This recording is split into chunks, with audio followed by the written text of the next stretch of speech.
Oke, halo teman-teman ya. Kembali lagi dengan saya Giri by Giri. Dan kali ini kita masuk ke chapter 18 dari Giri's Art of Bookkeeping Counting. Dan judul chapter kali ini adalah entry umum ya atau entry jurnal umum. Teman-teman, ya, entry umum di sini adalah istilah untuk entry jurnal yang mencatat transaksi sehari-hari sebuah entitas keuangan.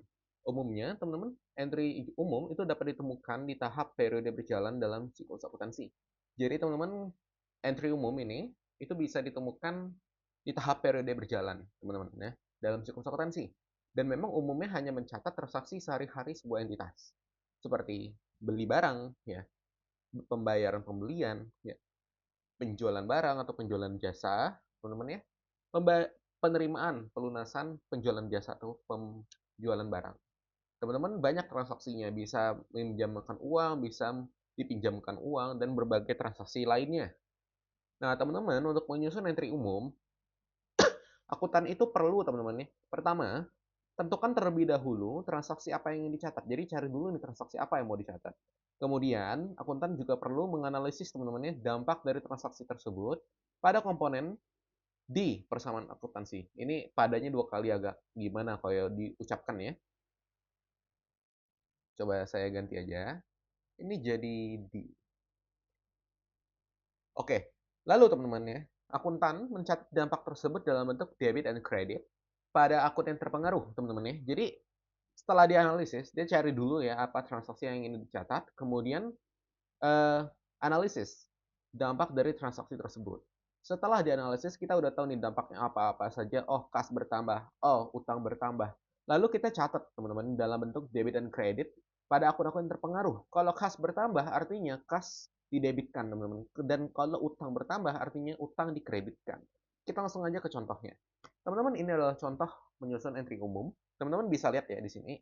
Nomor 1, itu ada pembelian, teman-teman, perlengkapan kantor 500.000 secara tunai. Kalau beli barang secara tunai artinya kas berkurang dong, ya enggak? Kemudian teman-teman ya, barang yang kita beli itu nilainya nambah dong, ya enggak? Di sini kita catat sebagai aset, teman-teman ya, perlengkapan kantor. Berarti perlengkapan kantor bertambah. Bertambahnya sebuah aset itu berarti didebitkan, teman-teman ya, 500.000. Kemudian berkurangnya kas ya atau uang itu kan aset juga, teman-teman. Kalau berkurang berarti dikredit.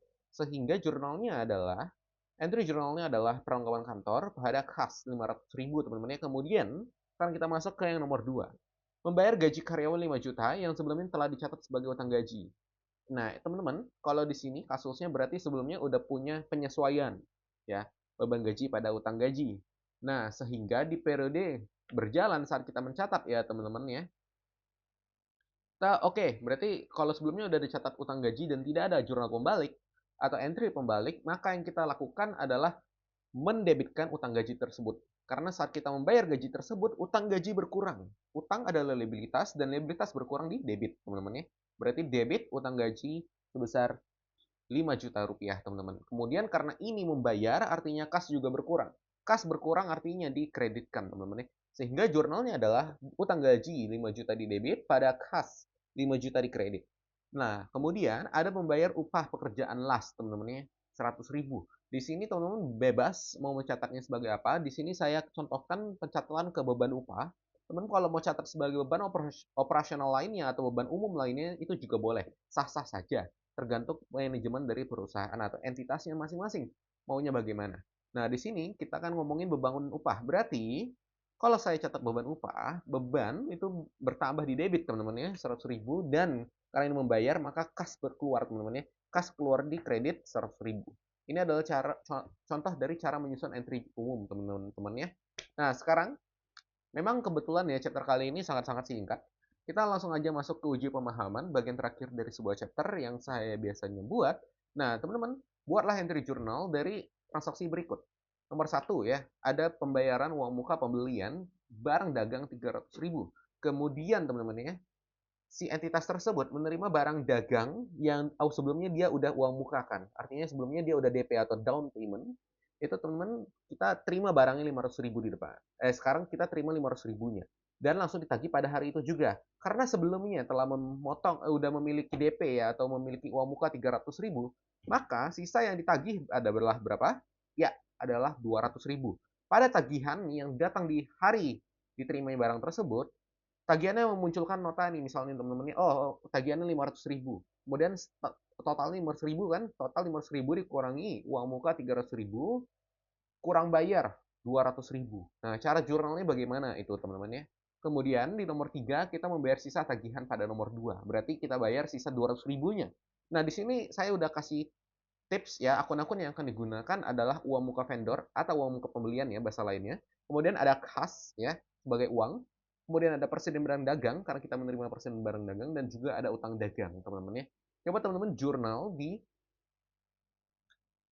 kertas dulu. Kalau sudah dapat jurnalnya, teman-teman bisa tulis jurnal tersebut di kolom komentar. Nanti akan saya tanggapi bila benar dan akan saya tanggapi tidak benar bila menurut saya kurang tepat.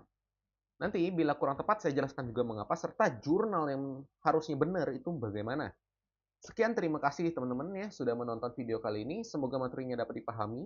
Dan saya notice ya, saya menyadari bahwa cara saya menyampaikan hari ini agak berbeda.